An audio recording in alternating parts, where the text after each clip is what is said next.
Welcome to Health, Wellbeing and Lifestyle, where professionals in the field educate, inform and inspire the community to live healthier and more balanced lives and live the lifestyle they love. Our first guest for today is root cause and somatic therapist Nicole Healy, and she'll be talking about life beyond your loved one's addiction. Welcome, Nicole. Thank you for having me. So, is there life beyond our loved one's addiction? There is, but firstly I would like to speak into what addiction actually is. So addiction is any behaviour that we have a craving to do, that when we partake in it we feel some relief, that we'll continue to do even if it has heavy consequences on other areas of our life. And when we think about addiction, it is actually on a spectrum. So there's the lower end of the scale, which is things like scrolling on your phone, maybe working too many hours, to the other end of the scale, which is things like drugs, alcohol, gambling and porn that have a heavier impact on your life and also usually carry a stigma. Now for myself, I lived with a food addiction for most of my life, which began when I was around 4 when my father passed away. And everybody brought food as they do, and it was the sort of food that was an occasional food. But 4-year-old me loved having the people around supporting me, showing me love, and I've tried to recreate that feeling through food for a lot of my life. So understanding addiction and that we all have it can really help us to see our loved one in a different light and to see ourselves hopefully with more compassion.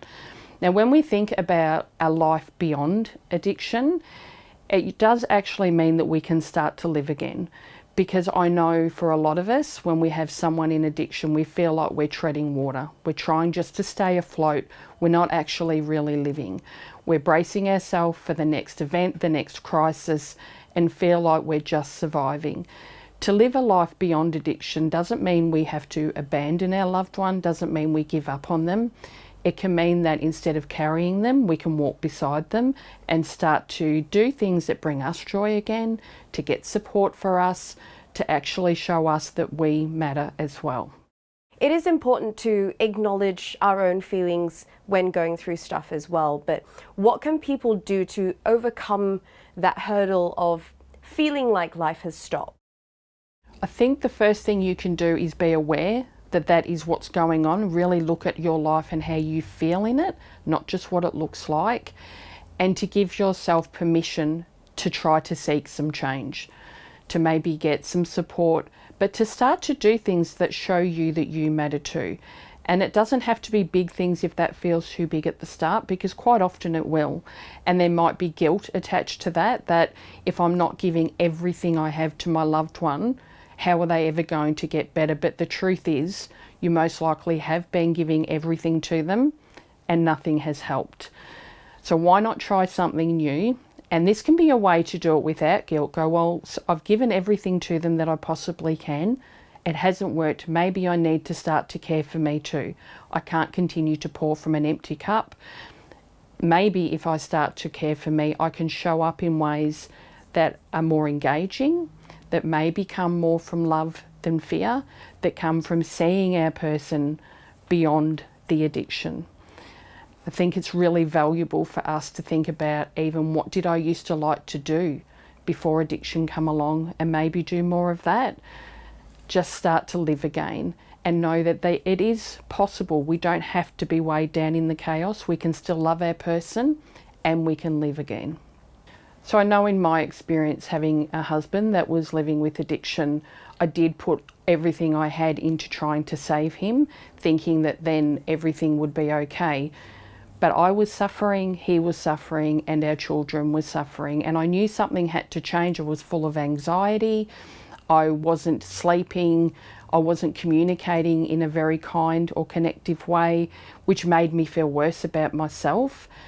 So starting to actually take a breath, to step back and really look at what was working and what wasn't working was really helpful. And to also realise that my children were being impacted as well, and they needed mum to be reliable, stable and consistent. And that was a big motivator for me to go, well, I need to be there for them as well. So when we start to think about the bigger picture, not just our loved one who is in addiction, we can start to see that we do need to make change And the impacts of doing that do mean that as a family, whether that's your partner that's in addiction, whether it's one of your children, sibling, parent, friend, everyone else that loves you is missing you as well, just like you're missing your loved one. And you deserve those connections with everybody else, and they are waiting for you to connect with them as well. And this also will help your loved one in addiction because it takes the spotlight off them. It can help them to see that everybody is still thriving, everyone is still getting on with life. They haven't abandoned me, they're just trying to show me a different way. Given your lived experience, but also the fact that you are a professional in your field, what advice do you have for anyone watching who is struggling to take that first step?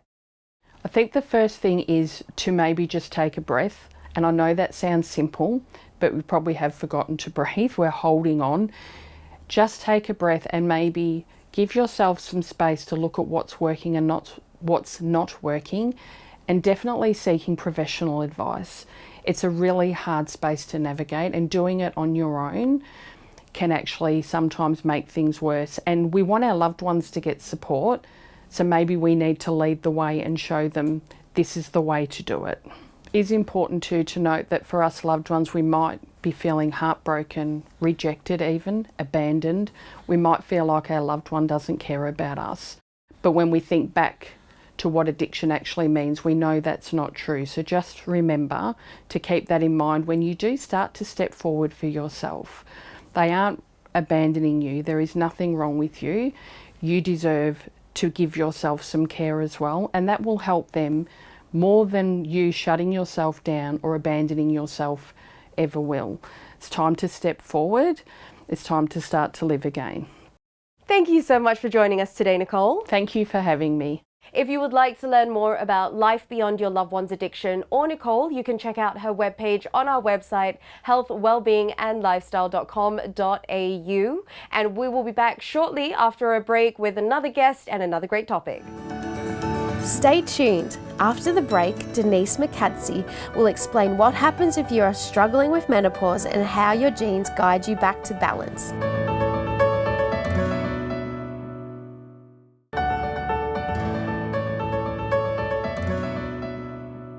Welcome back. Our second guest is health coach Denise Mokadsi. We'll be discussing the topic of if you're suffering with menopause, how your genes can help guide you back to balance. Welcome, Denise. Hi, how are you going? Why do women experience such different symptoms when it comes to hormonal changes during menopause?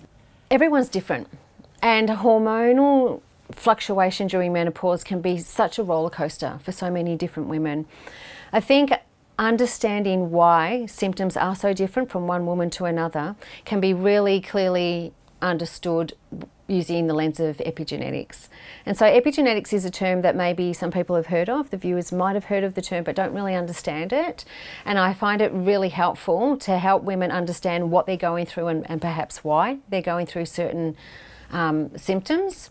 And so epigenetics, the way I like to explain it is you can think of a recipe, for example, and you've got all the different ingredients that go into that recipe, but how you put that recipe together, or how you add the ingredients, or how much if it's a pinch of salt and maybe the pinch is a big pinch or a little pinch, that will all affect the final taste of that recipe.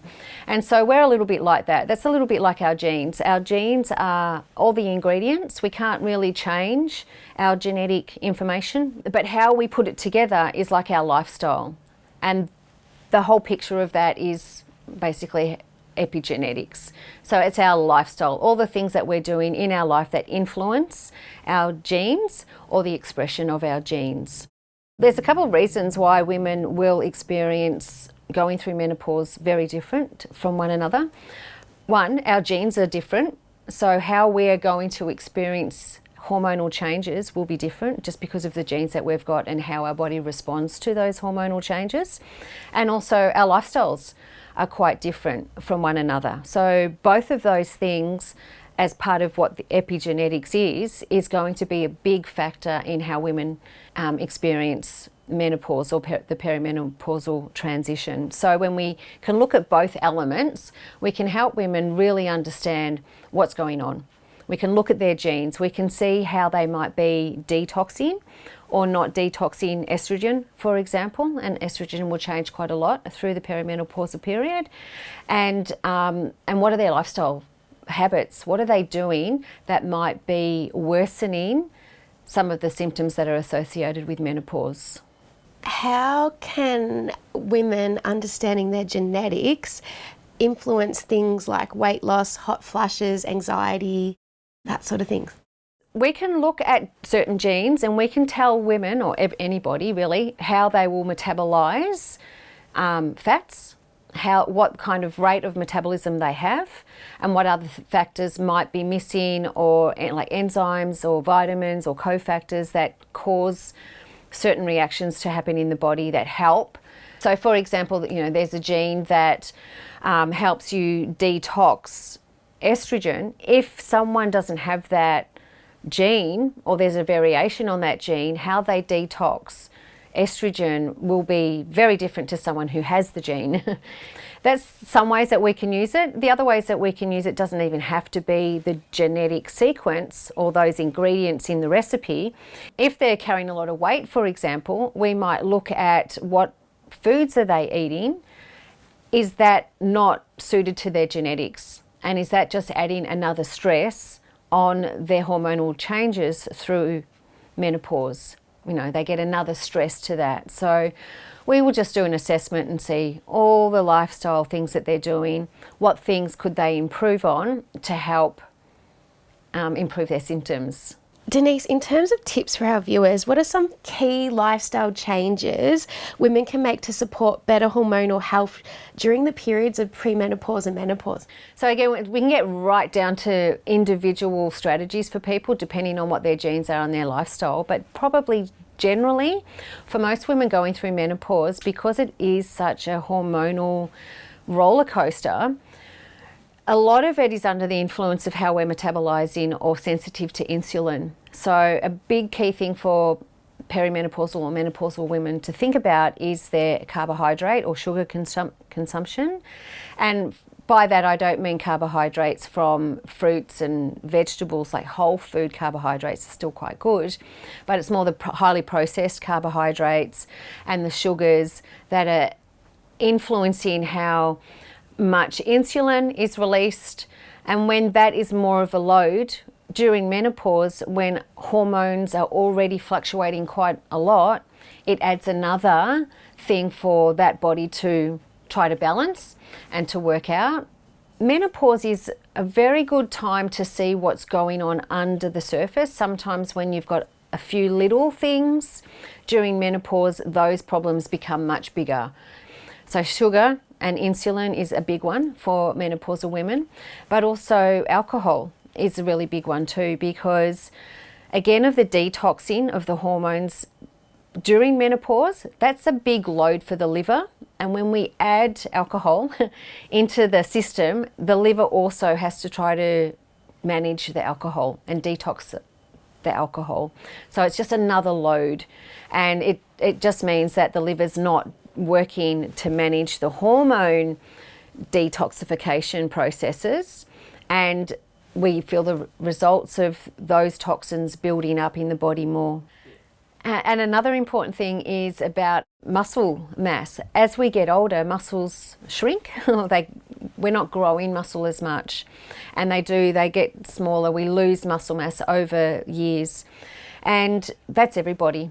But for menopausal women especially, we want to make sure that we're maintaining muscle mass to protect our bones, like to have some good solid weight on the bones to strengthen the bones.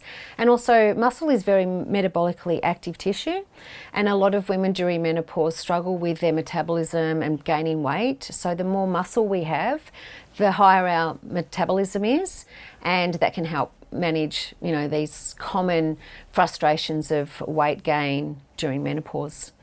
But I think, if someone's really struggling with all of these things, they've got a lot of symptoms and they're a bit at a loss of where to go, it's always great to reach out for some professional advice and seek assistance to really help you get on top of a lot of the health things that happen. Thanks, Denise. That information is so important, Yes, I think, to many of our viewers. If you'd like to know more about Denise and how genes can have such an important influence on menopausal symptoms, please go to Denise's webpage on our website, healthwellbeingandlifestyle.com.au, and after the break we have another interesting guest with another interesting topic. Stay tuned. After the break, holistic counsellor Barbara Jackson will answer the question, do we share energy with our animals?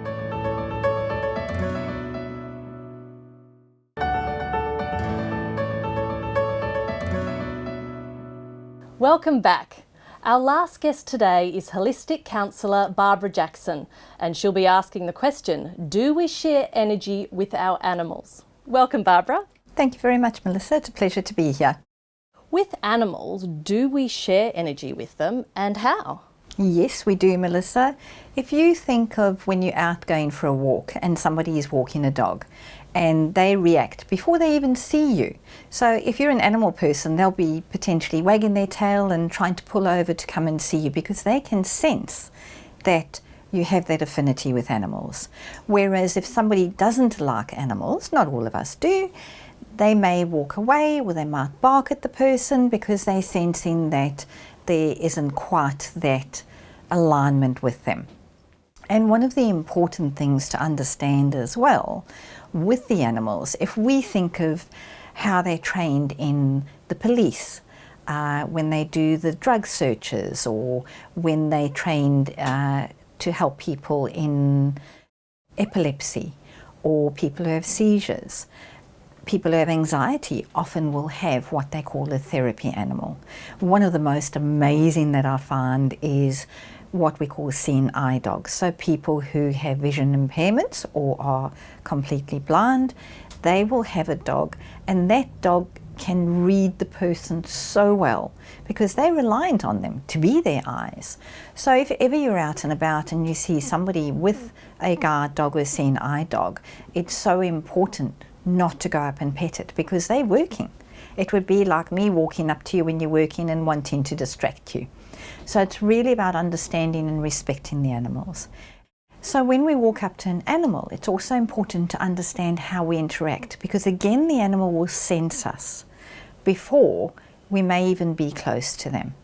They're aware, they pick up on our energy, on our vibrations, on even the hormones. And so if we walk up to an animal, especially a dog, first of all, it would be like me saying, can I give you a hug? So we would say, if the animal is with someone, may I say hello? Then the other thing that people don't know, if I walk up like this to you, that could feel threatening because that could be, I might want to smack you. If we walk up with the hand like this and we stop close to the animal, let them come to us. We're not threatening them. So respecting their space as well. If we walk up to them, very calmly stroke them and say hello, they will settle. They will pick up on that energy like, oh, this is a nice calm person. I can just sit down and let them give me some love. The same as when we go up to a cat. If we walk up to a cat, we want to respect that space. We want to ask for consent. And they will reciprocate. We don't know what an animal has experienced in their lives. They may have experienced trauma or abuse, so they may automatically pull away from new people.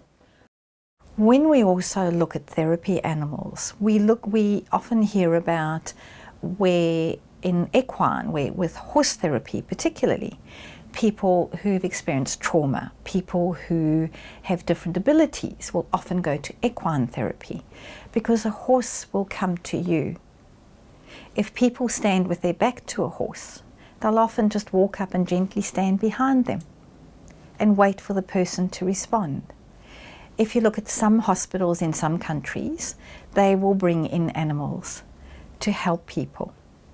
And especially for children as well, if children grow up with animals, they understand a lot more about their behaviour. They have to be taught.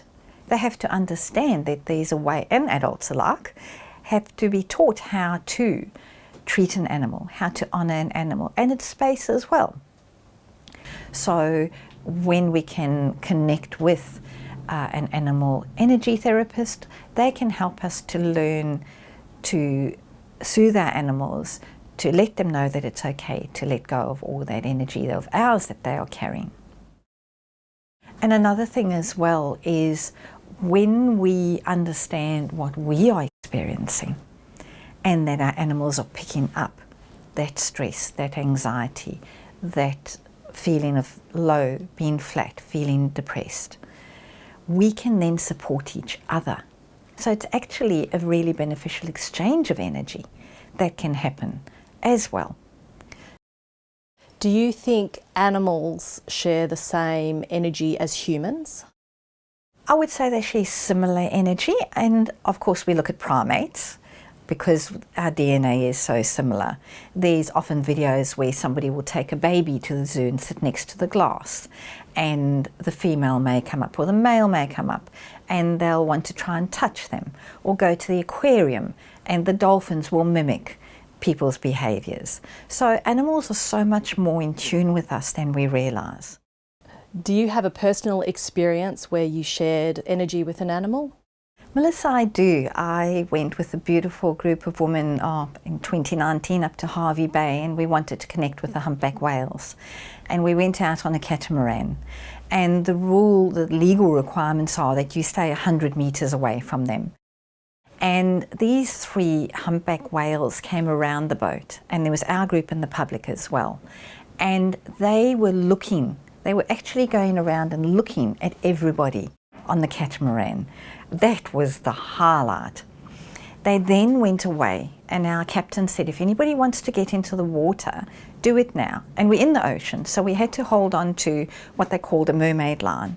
And we had to get in very quietly because they are so sensitive to the sonic frequencies in the water. Slipping in, there were 2 of us holding on. They came back and they were coming up behind us and going under us. And this beautiful female, she would have been about 11 metres, they said, and about 30 tonne. She came under me and she then bared her belly. Any creature will only bare its belly when it feels safe. She then reached her 3-metre pectoral fin up and touched my hand, which was such an incredible gift because it wasn't only my experience.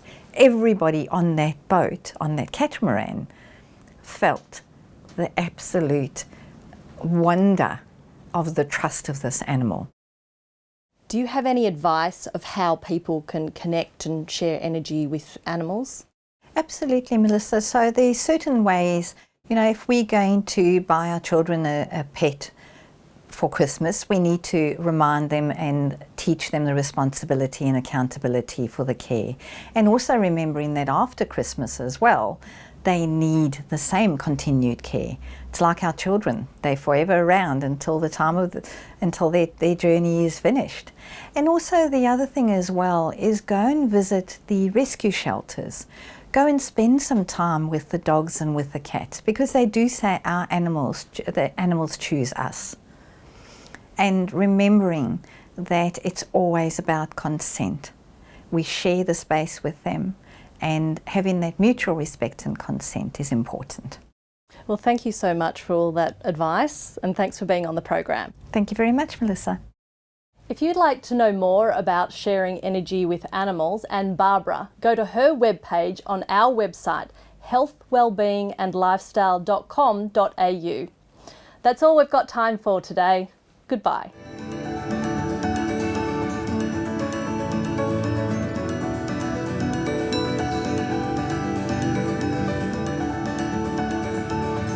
If you'd like to know more about our show, please like us on Facebook, follow us on Instagram and subscribe to our YouTube channel.